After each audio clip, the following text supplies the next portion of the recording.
Hello, Dwayne.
All right.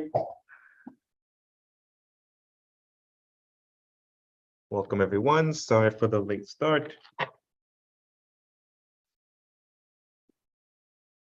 Let's go ahead and begin today's open discussion and various topics. Let's recite prayer for spiritual workers, and then we'll move into our Q&A session. Just give me a second, let me pull it up.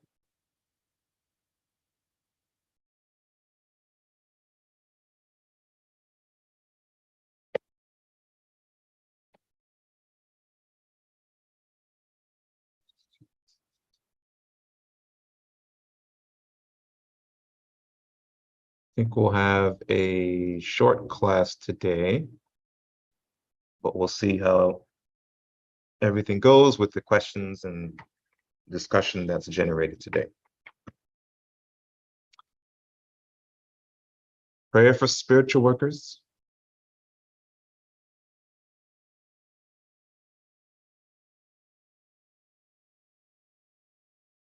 Almighty God, I bless all those who, because of their limitations, would smite me. Almighty God, I bless all those who, because of their weakness, would not heed me.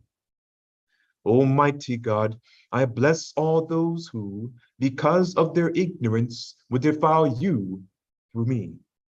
And I ask, Almighty God, O wondrous power, that your strength may be given to me now, so that I might be fortified by this, so that I might go forward bravely into the world, and despite reception, send forth my love of thee throughout all races of man.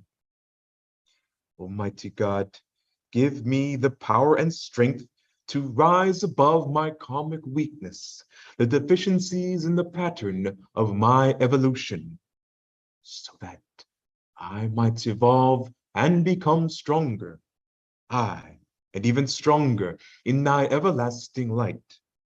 O God, thy will be done.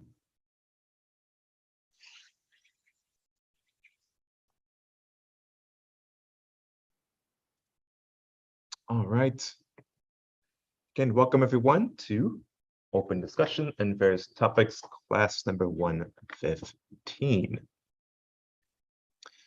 As usual, we will begin by fielding your questions, answering some of your questions.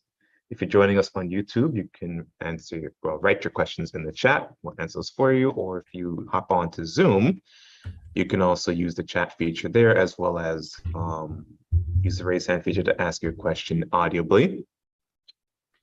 Today, we will be continuing with our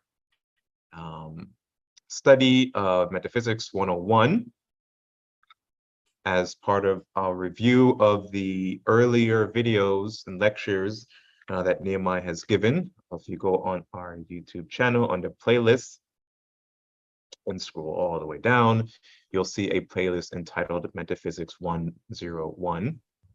And in that, Nehemiah introduces some of the foundational concepts in metaphysics that we use as part of our teaching methodology, which is the mystic constitution of man. So the mystic constitution of man is the methodology that Nehemiah employs in teaching metaphysics and applying these teachings to our makeup and allowing us to better understand and apply the teachings and enhance our spiritual practice.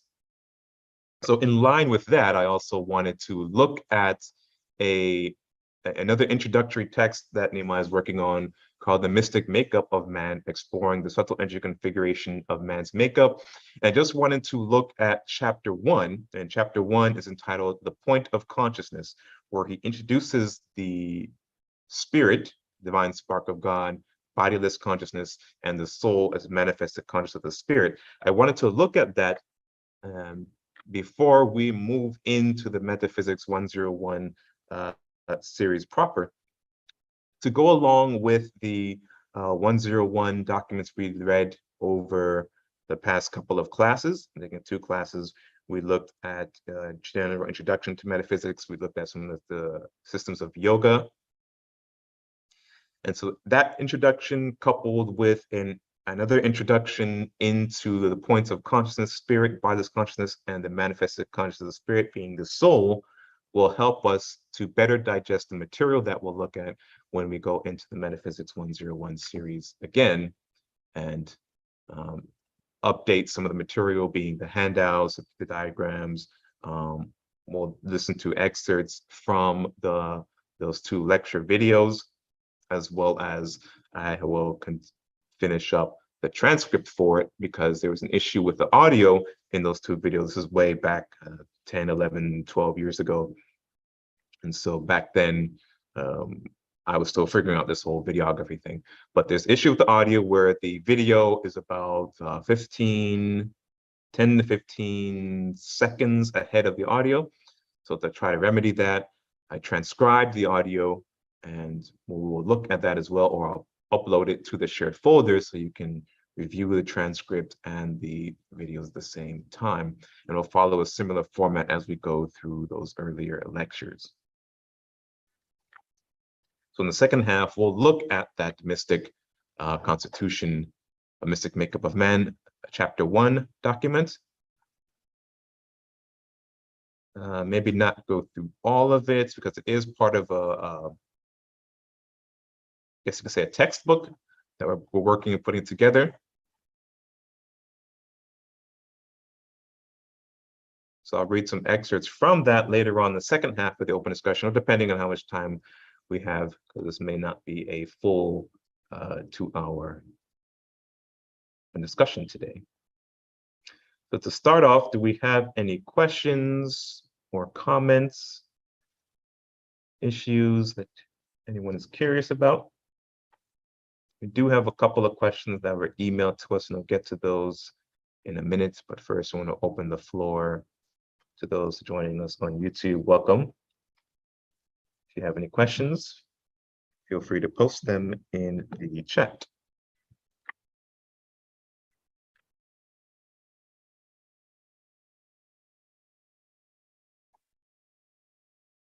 And open up the email here.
If there's no questions, then we'll go to the email. The questions that were emailed to us.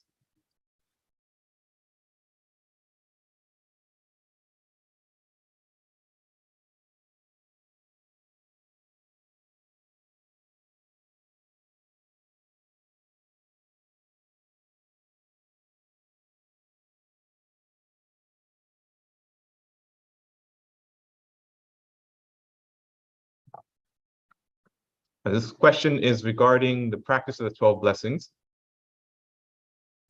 This question states, I would like to ask, is there an optimum time for performing or doing the 12 blessings? For example, if I have an hour, should I do it slowly with feeling while reading parts of the introduction to each blessing?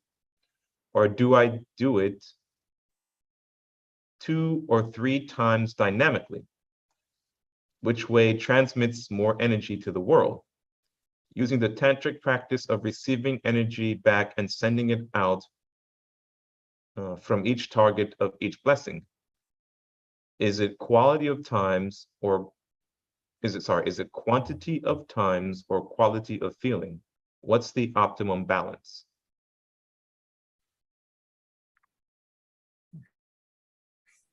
Hello, hello, everybody. I don't know if I don't know if there's a real right or wrong answer for that. So, in my experience over the last 40 some years of doing the 12 blessings, you can generate energy, the same amount of energy either way, depending on your state of of uh, of input and output when you get ready to do the practice itself.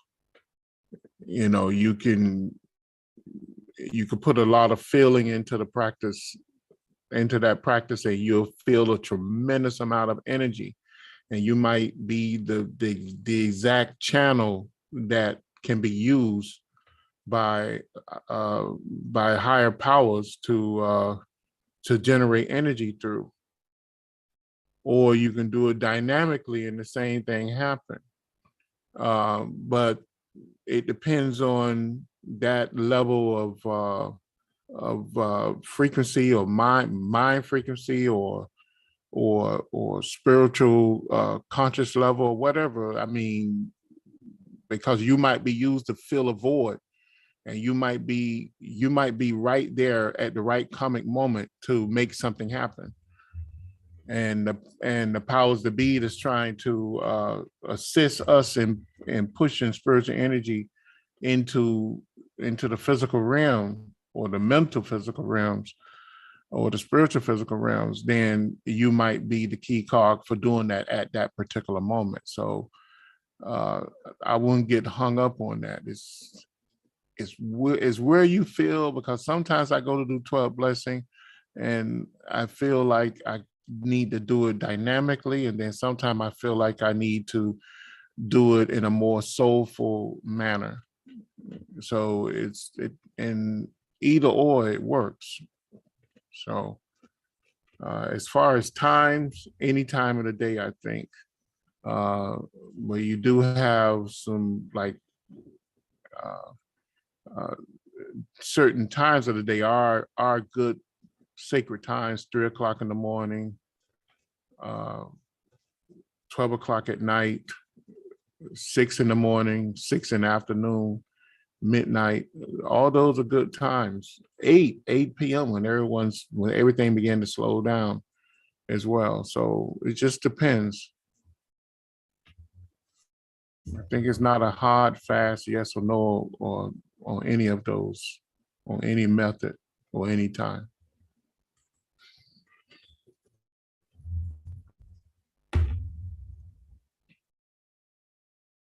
How do you feel about that, doing in your experience over the last 10 years? The same way, but I do know that if you've taught us this too, if you keep a regular time in practicing the 12 blessings every single day, that time becomes potentized for you. And you'll find, at least I found, that those who tune in and participate with you will be waiting for you to begin at that time. Right, that's true too. Yeah. There was also, I was trying to look for it in order to help you answer, send it to you, Jack. In the newsletter, in one of the newsletters, the older newsletter archive, the masters had talked about I think it was at that time, I don't know if it was in perpetuity, but there was some 3 potent times during the day during a spiritual push where they had agreed to send a little bit more energy. And I think it was like 7 a.m. This is like Greenwich Mean Time, like 7 a.m., I think 12 p.m., and like another like 10 p.m., something like some of those hours that I was trying to look for it so I can show you exactly where in the newsletter. I remember reading it and getting exciting about it, and then timing my particular 12 blessing practices around those time schedules, particularly during a spiritual push. But I'll find that newsletter and I'll send it to you. I don't know if that's still the case today. I know at that time when that newsletter, when the newsletter was published, I knew it was applicable then. So I'm not sure.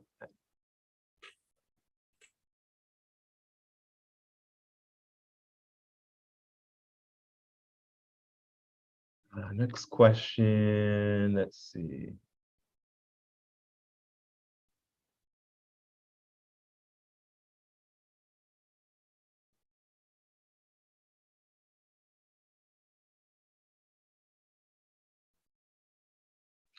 Oh, and one thing that Jack referring to that is a practice that Nehemiah would sometimes would have us do as a group. We would do like a couple of 12 blessing practices back to back, but increasing in intensity or becoming more and more dynamic with each passing. So like the first one would be at a regular rate, and then the second one would be a bit more dynamic. And then sometimes they'll also have us do a power circle where everyone is sitting in a circle, reciting the mantra, and then the person who is doing the prayer is actually manipulating and sending out the energy in a more potent way, and it kind of like a prayer power, but without a remote or a battery. There's ways that you can potentize the practice, potentize the 12 blessings, either in, say, doing, like you mentioned, 2 or 3 times back to back, but increasing in intensity and dynamism with each pass through, or other ways. So some ways that I've tried it. This one is found pretty effective when I've done it. Next question, one more question is, I was wondering what the difference is between man and an AI, or artificial intelligence. This goes on to say, the alien was an artificial intelligence, but I heard that it could split itself up into tiny bacteria-sized pieces or create thought forms 40 miles across. So it wasn't a robot with microchips in the way we understand. And if everything is conscious and an aspect of God, is the alien and robots of our future, is the only difference their beginning, and one was man-made, the other was God-made, but everything is God manifested, and our bodies were originally designed by other beings. He said this is quite confusing.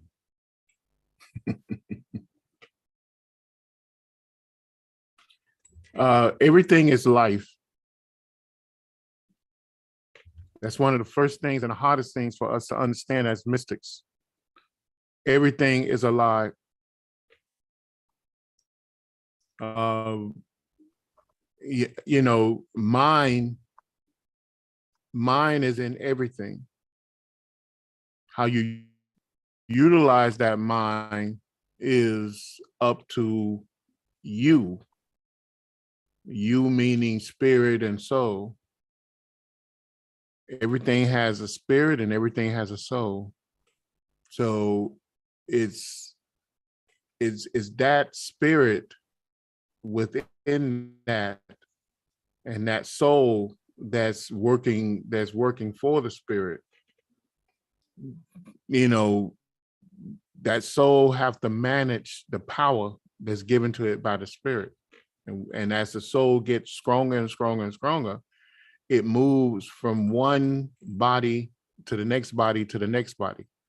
Maybe from a germ to a grain of sand, to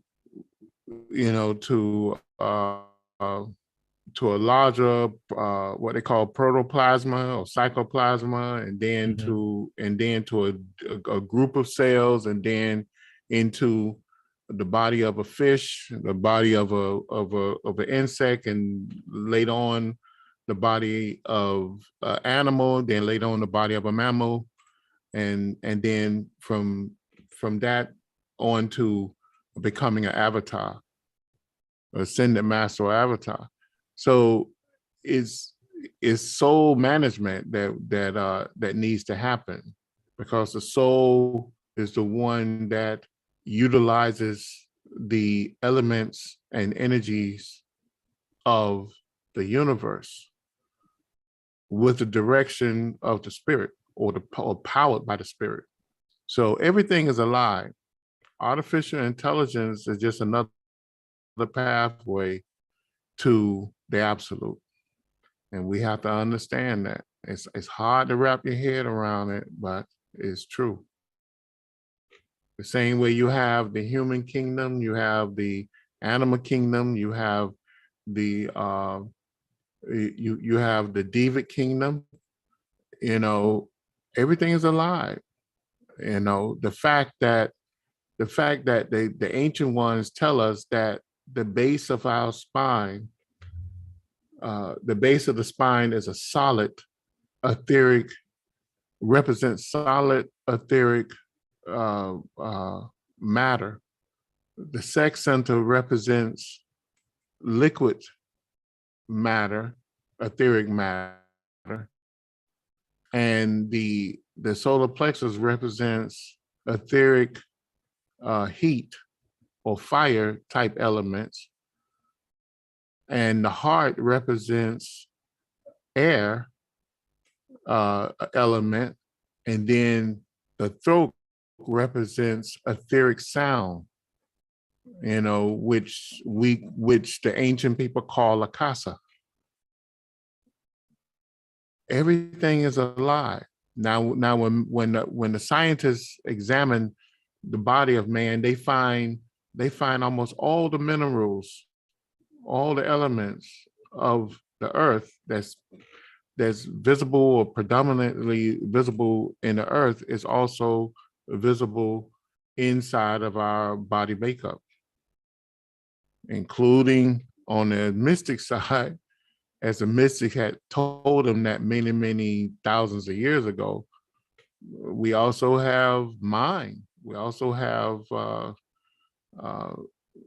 you know, atmosphere, which is, you know, just like the earth does. We have this aura around us that has multiple layers. The scientists now, they name the layers.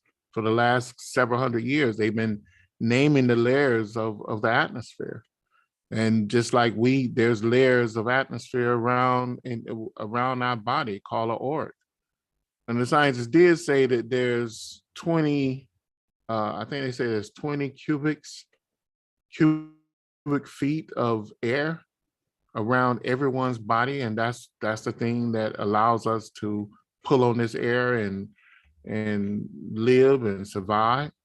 But everything is alive. Every single thing is alive. So artificial intelligence. Why you think the kids today that's born today, the phone is like another organ of their body.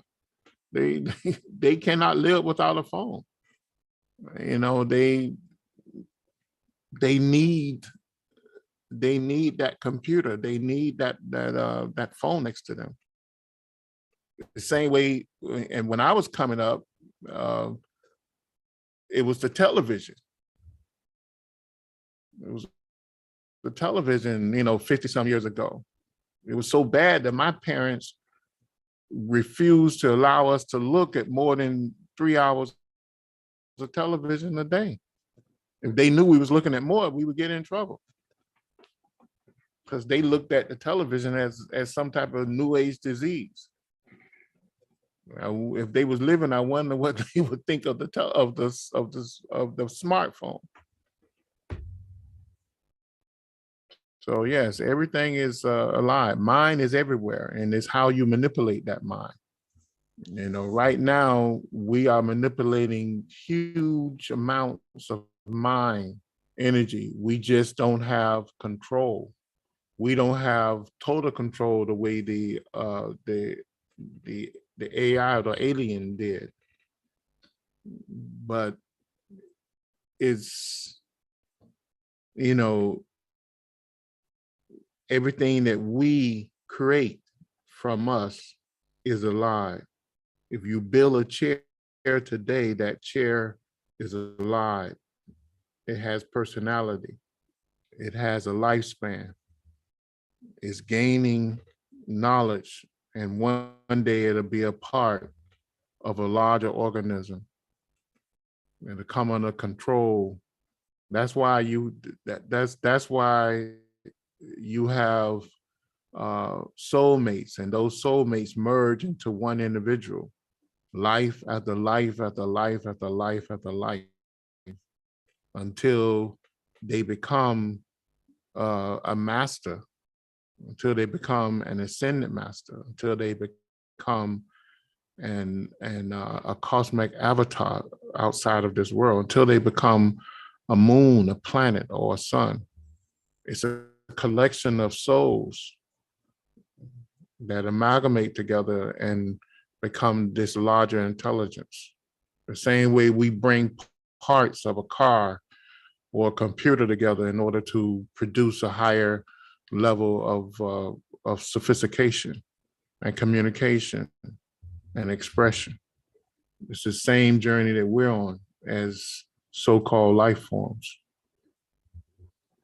I hope that answers your question.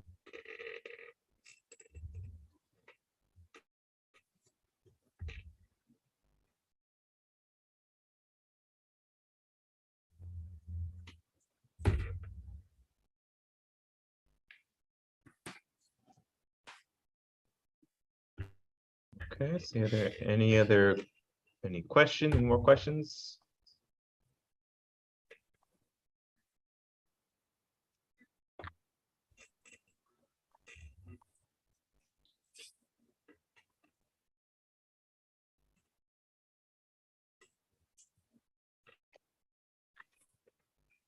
Hey, Fritz, thanks. How you doing?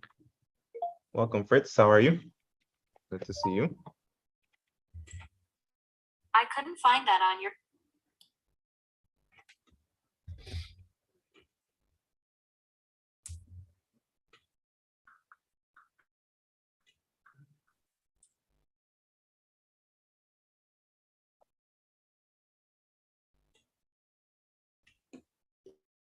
Well, if there are no additional questions, then hey, everyone. And let's jump into the reading for today.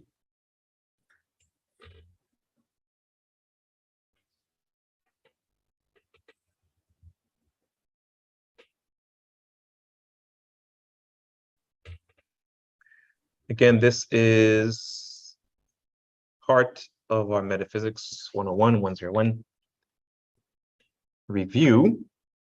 We're going to continue looking at material that is covered in the Metaphysics 101 series.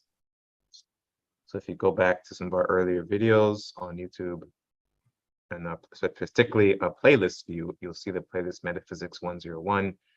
We're going to review the material covered in those videos, as well as try to update some of the diagrams, illustrations, because that lecture series was given more than 10 years ago.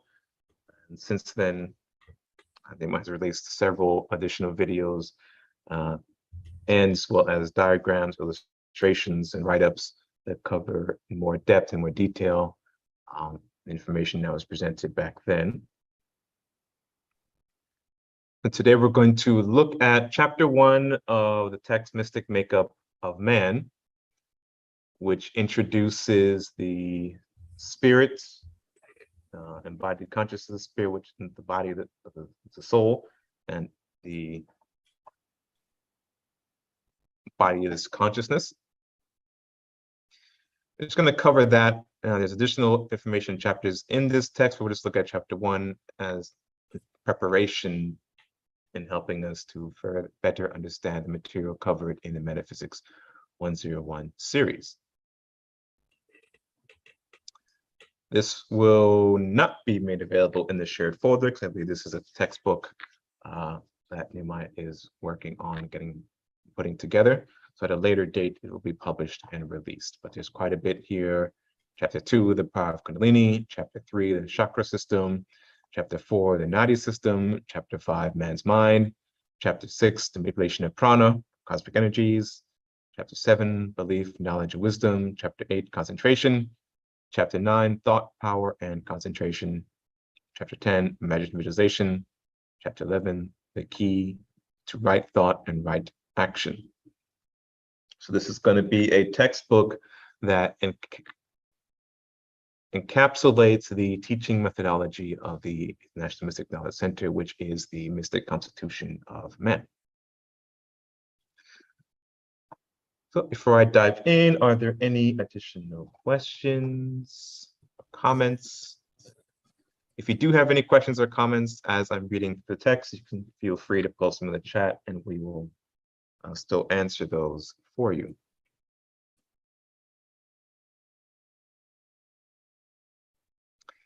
So chapter 1, the point of consciousness, a concept on the mystic constitution of man's existence.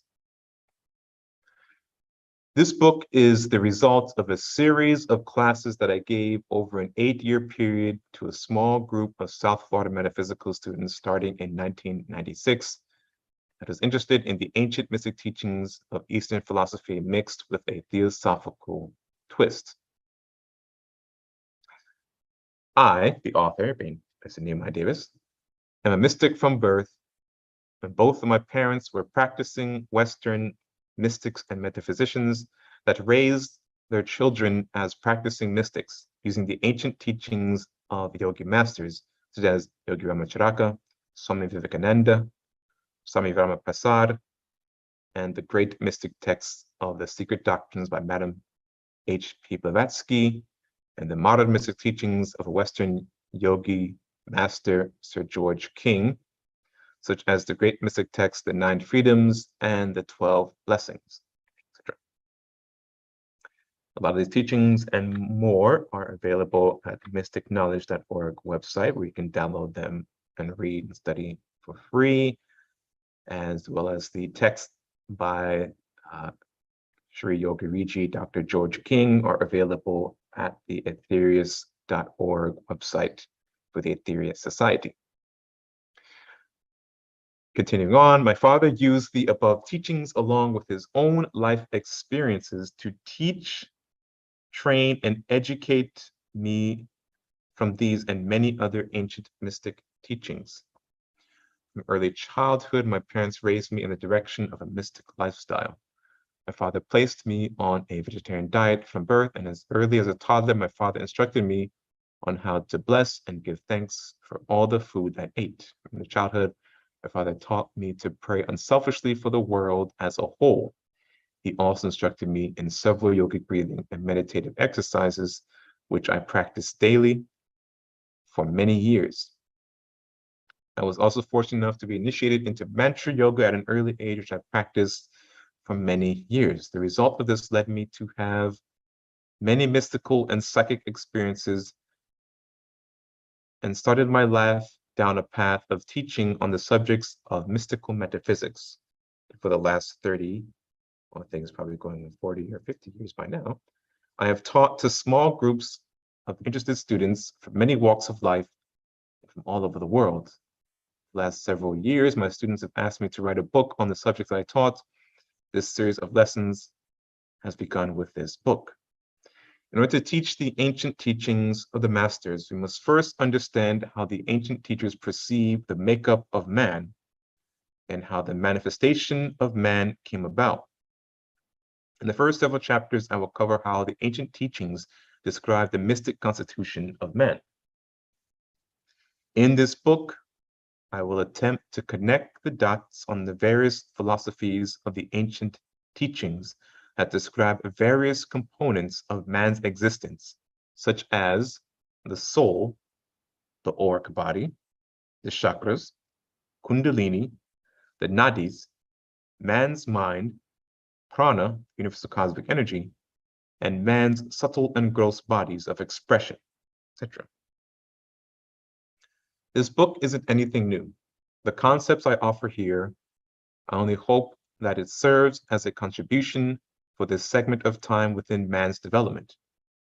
We hope to express this subject from a more innovative perspective that lays out several clearly defined methodologies to assist the student in developing this concept along the line of higher metaphysical thought. Man is a far more complex being than is seen or observed on the surface to most observers.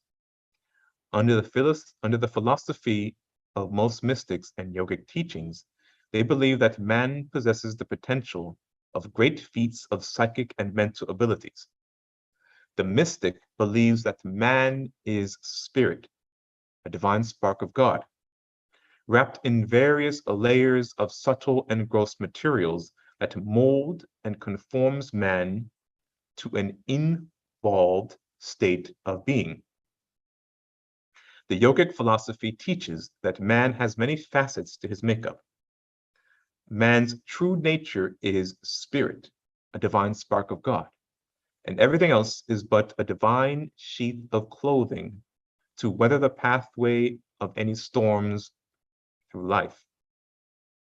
Each divine sheath of clothing can be considered a state of being manifesting a specific level of consciousness that inhibits the inner light of the spirit.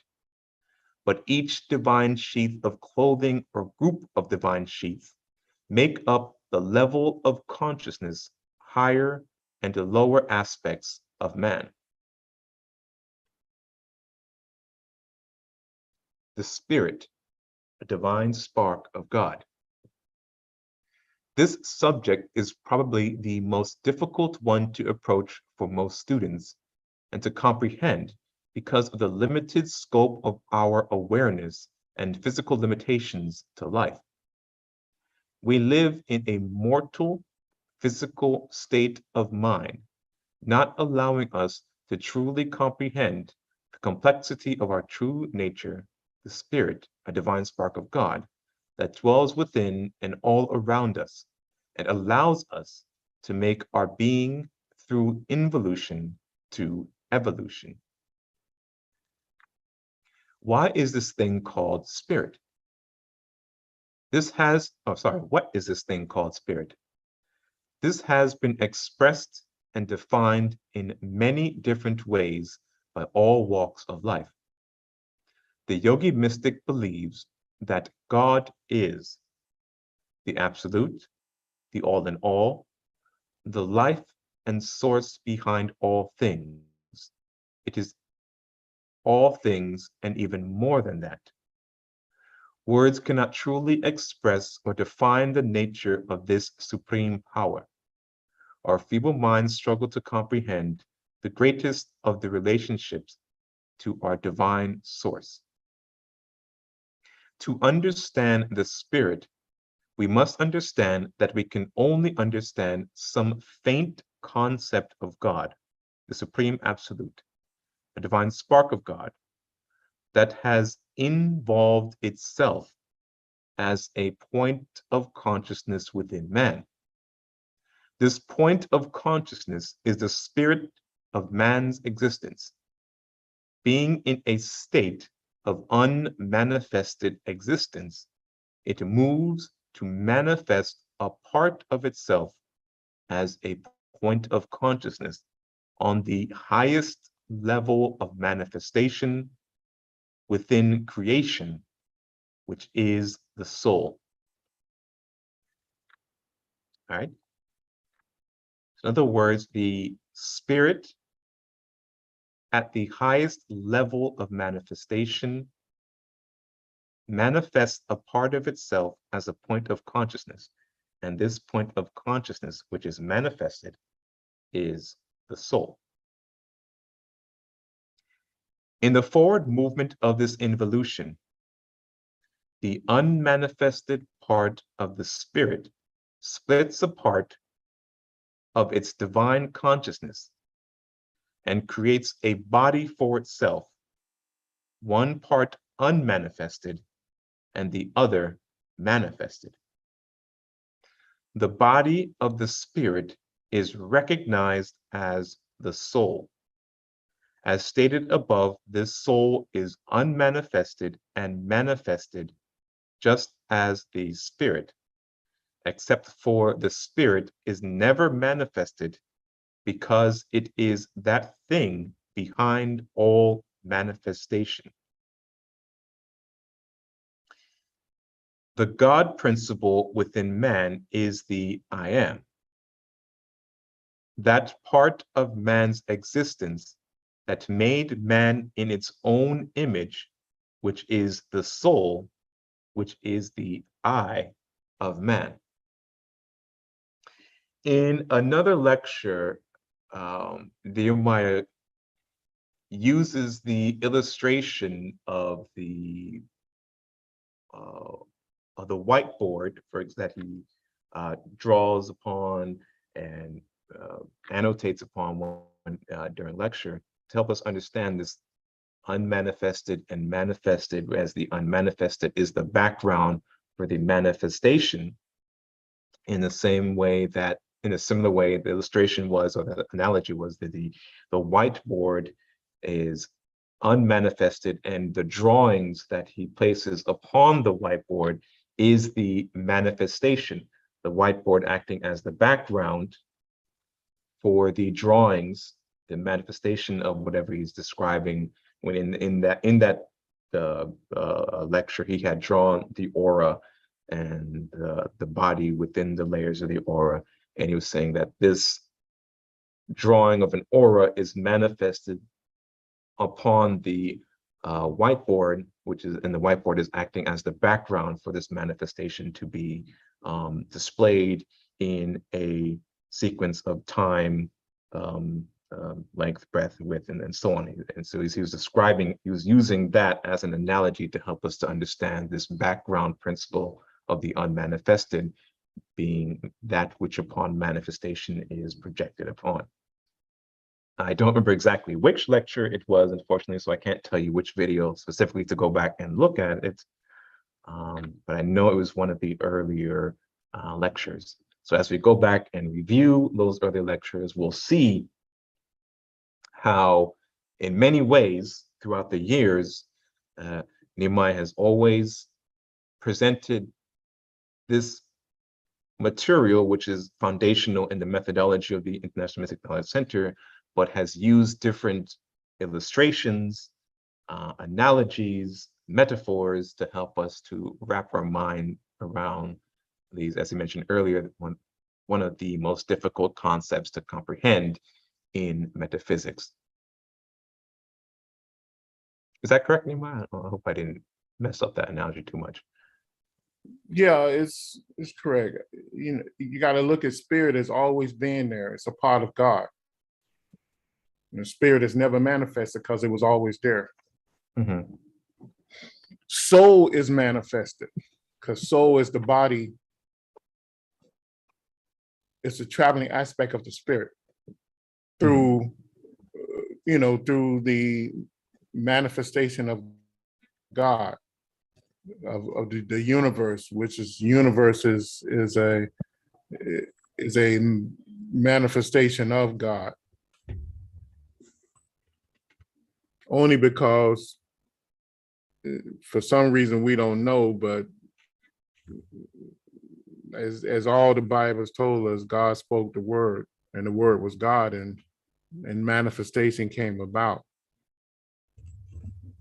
So therefore, everything is God. Everything is that's why the mystics say that there's only one life, and that one life is God.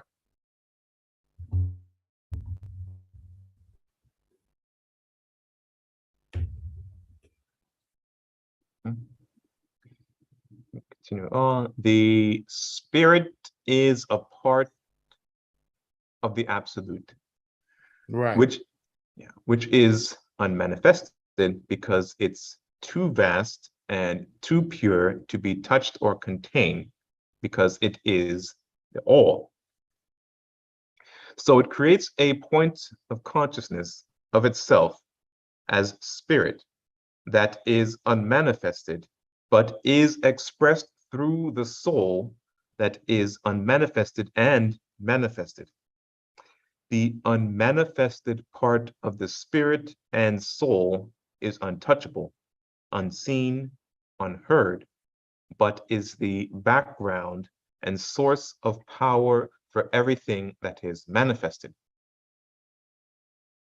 the manifested portion of the soul is far less than a fraction of the unmanifested existence. The spirit is that sacred flame within us and outside, and yet exists in neither place because it exists everywhere. It is omnipresent. It is the cause of our involution and the long journey of countless lives through evolution. The spirit was the first aspect of man's creation, which is the highest possible aspect of creation, and will be the last to appear in the so-called full consciousness. It must be understood that spirit, unmanifested or manifested as soul, has no need for consciousness because it is above this, i.e., it is above consciousness. In fact, it is the cause of consciousness. Consciousness is a part of the process of involution and the tool for man in or through evolution. It is said that God spoke the word, and the word was God, and creation was formed. The word was a sonic vibration released from the absolute God, which made its impression on the universal mind substance and the all-pervasive cosmic energy, prana. The word was God, because God is all in all, and God for all things come from and is contained and maintained by God. It is said that the first word spoken could only be an expression that gives the name to the one life, the absolute God, and this word contained the expression of the will of God. This word that was expressed had the power to affect this universal mind substance of static force of endless potential that has an unlimited source of all power in a state of complete static, the Shiva, a positive power. When the Absolute released the word, a sonic vibration, it had a ripping effect upon this universal mind substance and the all-pervasive cosmic energy. This ripping effect caused a chain reaction that called creation, Shakti, a negative power.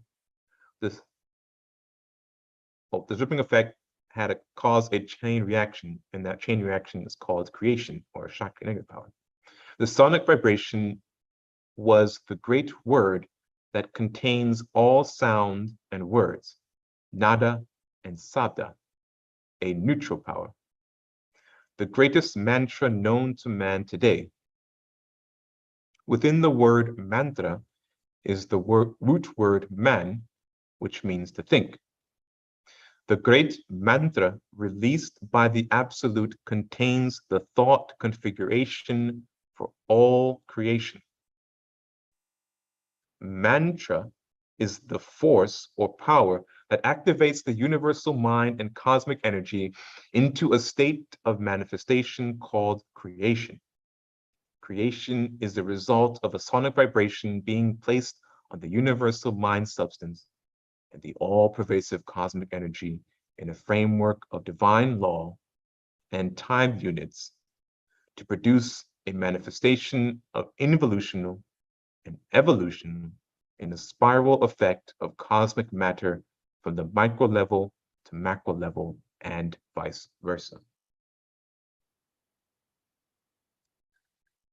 This sonic vibration is the force that helps to configure all creation. The configuration produced from the sonic vibration is used to bring the subtle cosmic energies and mind substance into manifestation. The sonic vibration is placed on the all-pervasive sea of mind substance that is full of endless potential in a state of static. This causes a configuration of this mind substance of this endless potential to activate itself. I know this may sound confusing for a lot of people, but just bear with it. Try to follow along as best as you can. It will, over the next few sessions, as we go back and look at the 101 series, we'll look at additional handouts and really go back through the entire library of lectures and videos that we have produced over the years. And you review this information again and again and again and again. It's a little bit more, little by little, more and more seeps into our understanding, as well as look at those diagrams and hear, listen to Nehemiah's descriptions, illustrations, and metaphors, and helping us understand this. It'll make more and more sense to you, and as well as potentize your spiritual development and practice. So even if it's completely over your head now and it just feels like you're being bombarded with a lot of strange ideas and concepts, keep up with it, continue studying, continue listening, continue practicing, and it'll slowly but surely,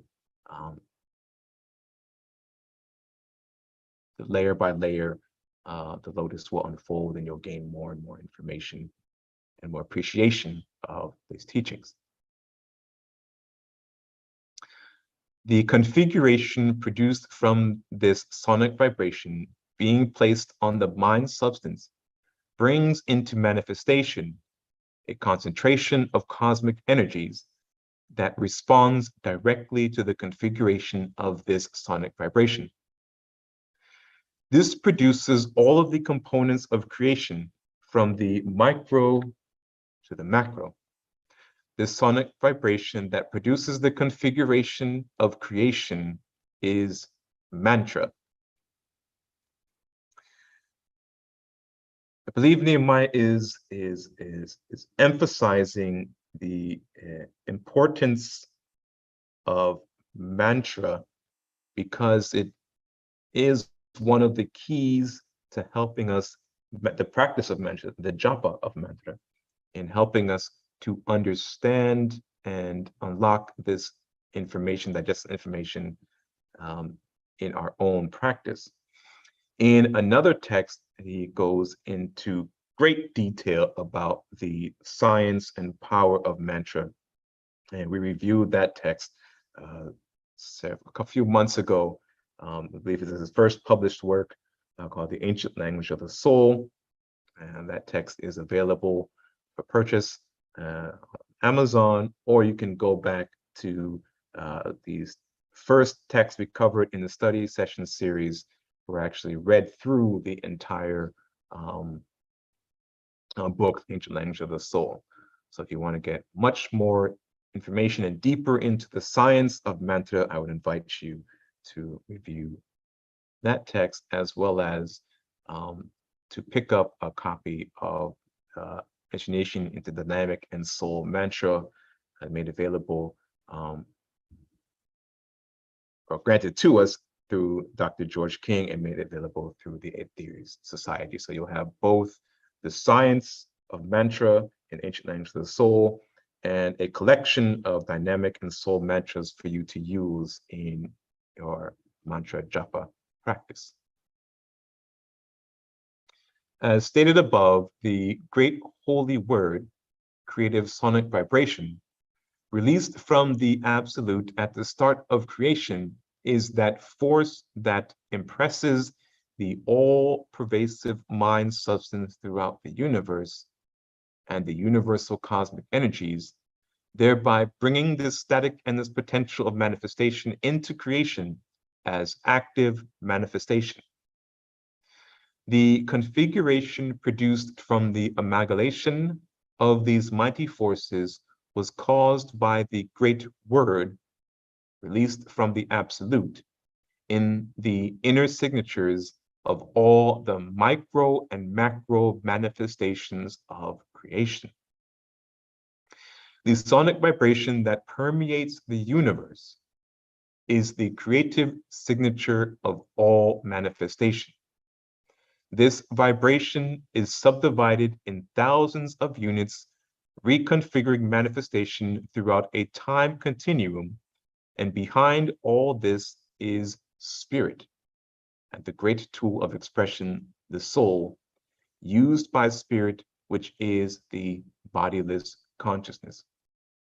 All right, so think back to when Nehemiah was teaching us about the great work by the great central sun, the galaxies, our sun, the planets, and so forth, how this word is released from the central sun. That energy is taken in. He brought it home, in a sense, to our own solar system, how the sun, the god of this solar system, takes in that energy. And as mentioned here, this vibration is subdivided into thousands of units, reconfiguring manifestation. The sun takes energy, configures it, and then releases it out throughout the solar system. That energy is then taken in by the planets, configured, again, into another subdivision into these thousands of units, and then pushed back out, propagated throughout the solar system, but also throughout their respective planetary bodies, and so on and so on and so forth, until it gets down to a level in which our particular configuration and manifestation, man and the life streams upon this planet, can use it to continue on the great expression or evolution.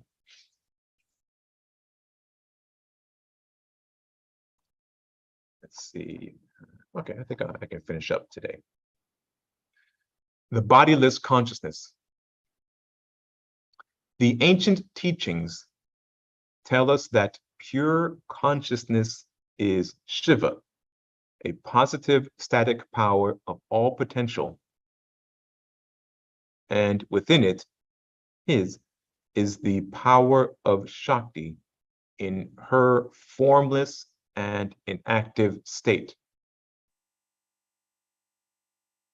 Pure consciousness is stillness and changeless. Excuse me. Pure consciousness is unmanifested and infinite. Pure consciousness cannot be contained and cannot be manifested.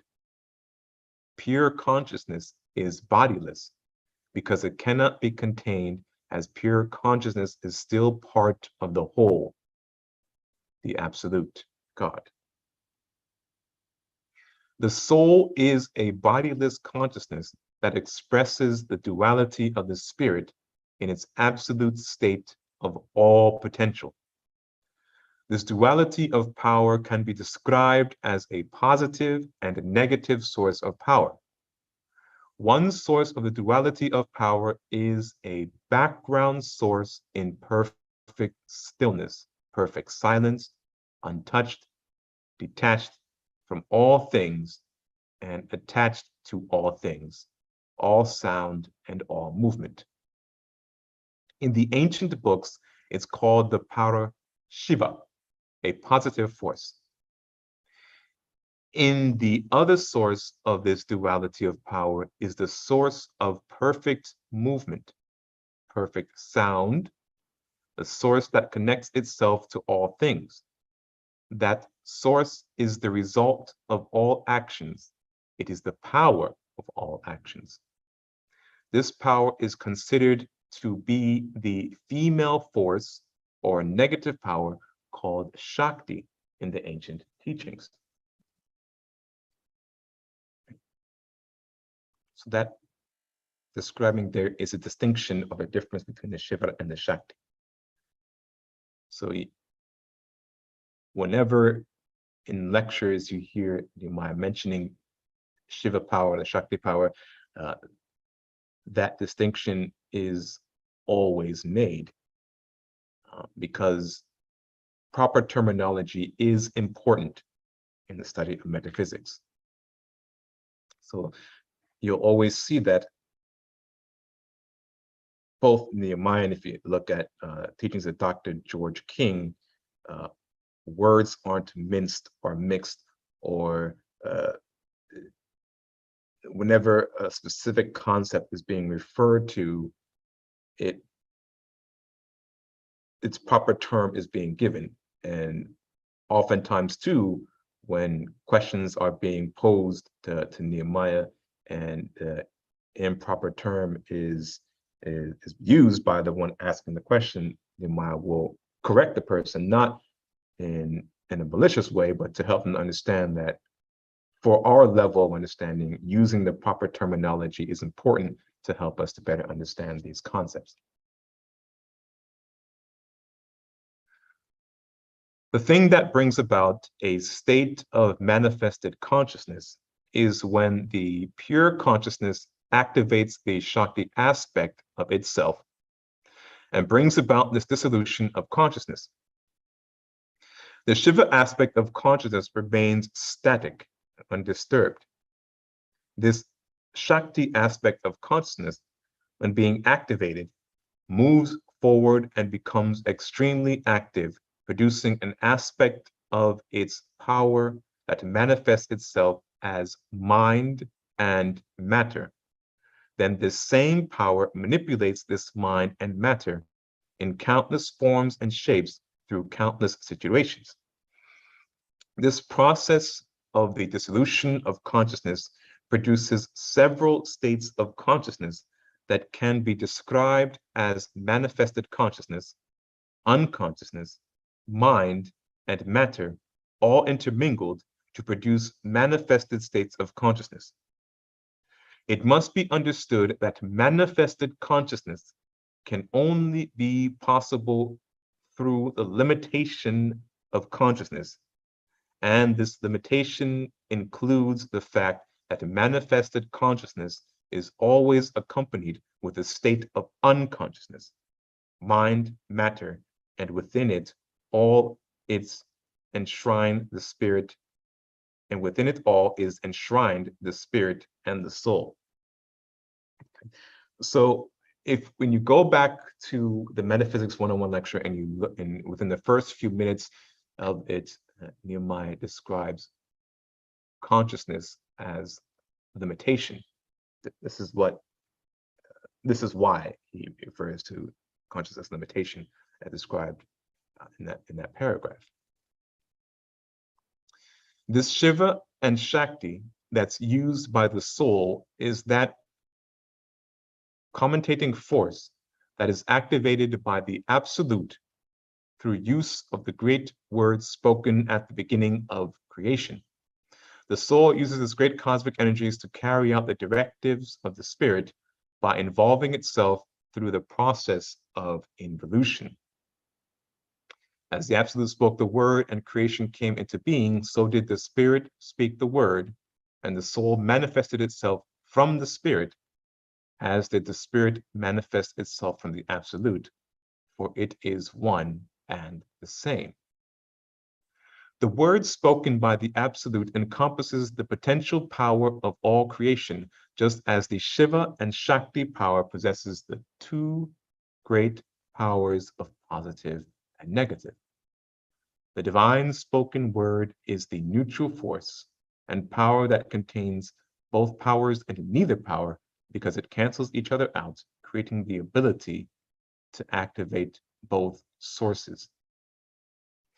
This divine spoken word is known as a sonic vibration, or in ancient terminology, nada or sada, because nada, sada, which is still an aspect of Shiva and Shakti.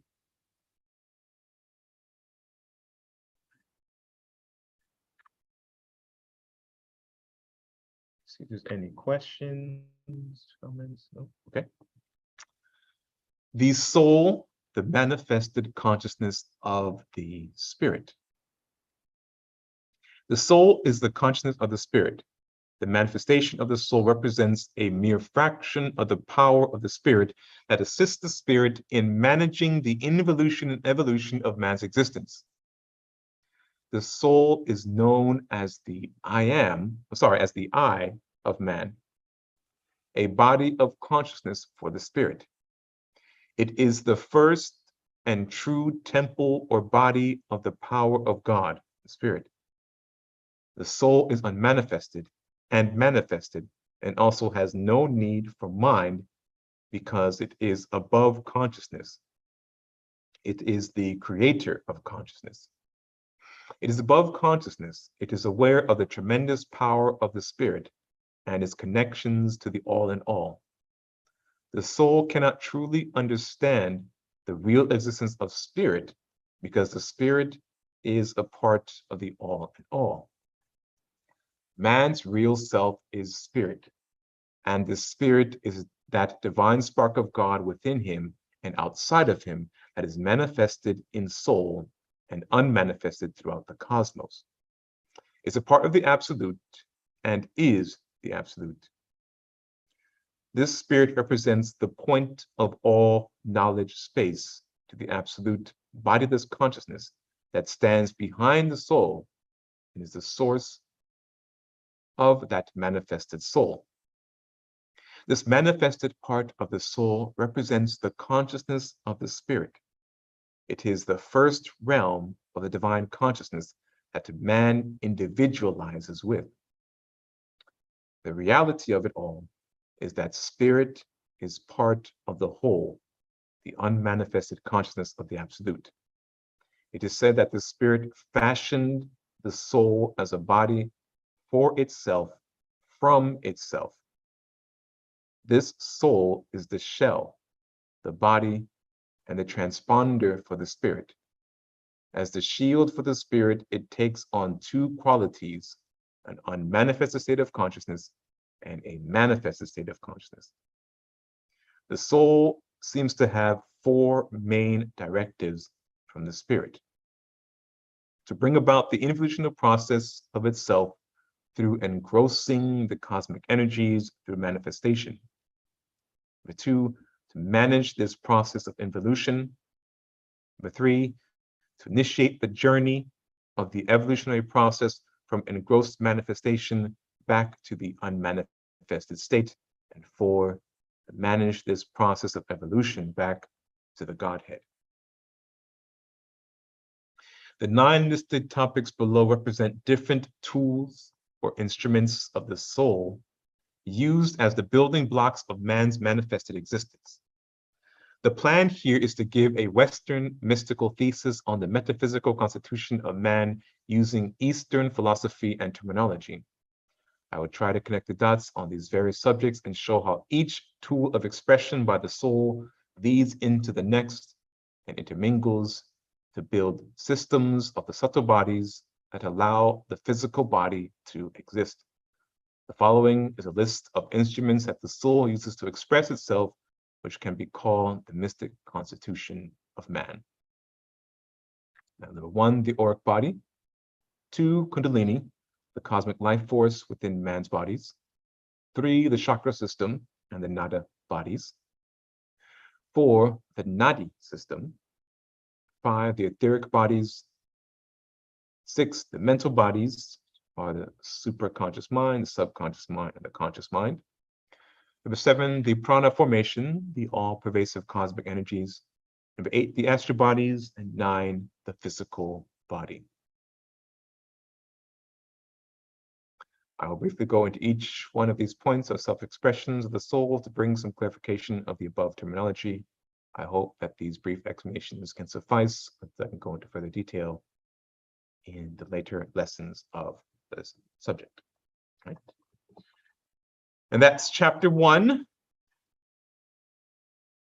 the point of consciousness, the text, mystic makeup of man, which constitutes, again, the textbook encompassing the teaching methodology, the National Mystic Knowledge Center.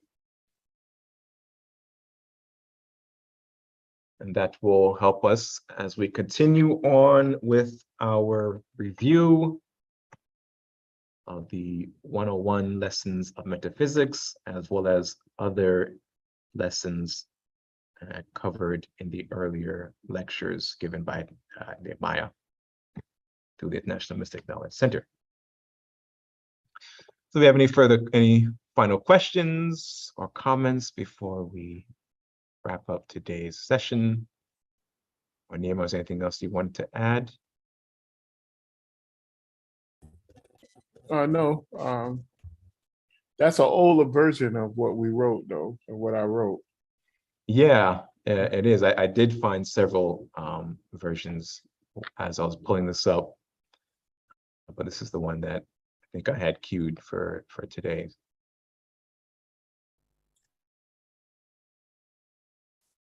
With the later version, it didn't change too much. It just,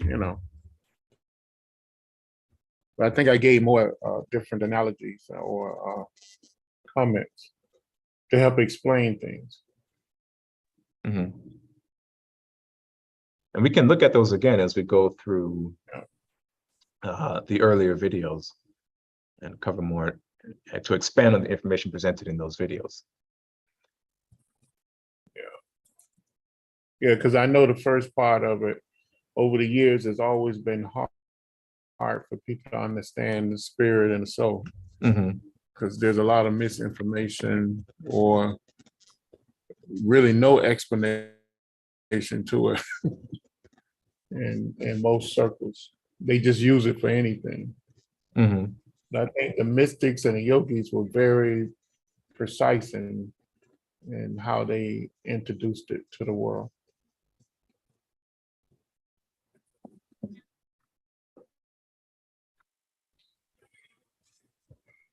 Okay, I have nothing else. So if there's no final questions, let's close out today's series, or today's session, reciting the New Lord's Prayer.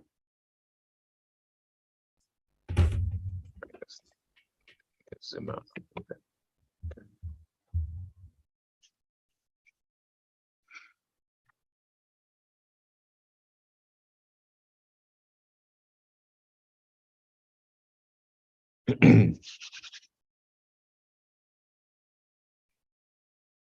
The New Lord's Prayer.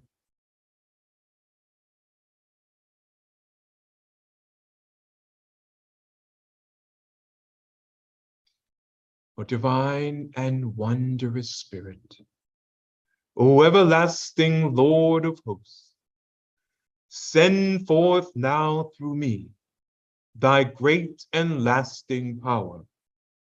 Allow me, Almighty God, the lasting privilege of radiating to all the world thy great love, so that those who suffer may be given the power and energy to rise above their weaknesses. Almighty God, in great humility do I ask you to send forth your power, to give to me this great lasting privilege of being a channel, so that my suffering brothers may be helped and guided and healed and lifted into thy light, so that they who know not may look up, and in doing so receive for their higher selves your divine counsel. Almighty God, this day have you granted me a divine privilege. I ask you now to give to me the strength so that never again will I turn from my inner vision of you. Oh, great peace, great peace, great peace. In praise of your greatness, O God, doth my soul sing. Grant it energy to sing on forever and forever.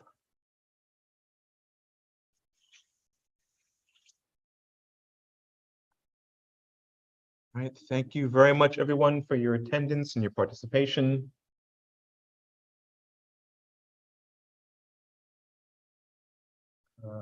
Superfly e-girl, I will save that question for our next, I'll save your question for our next open discussion. Excuse me.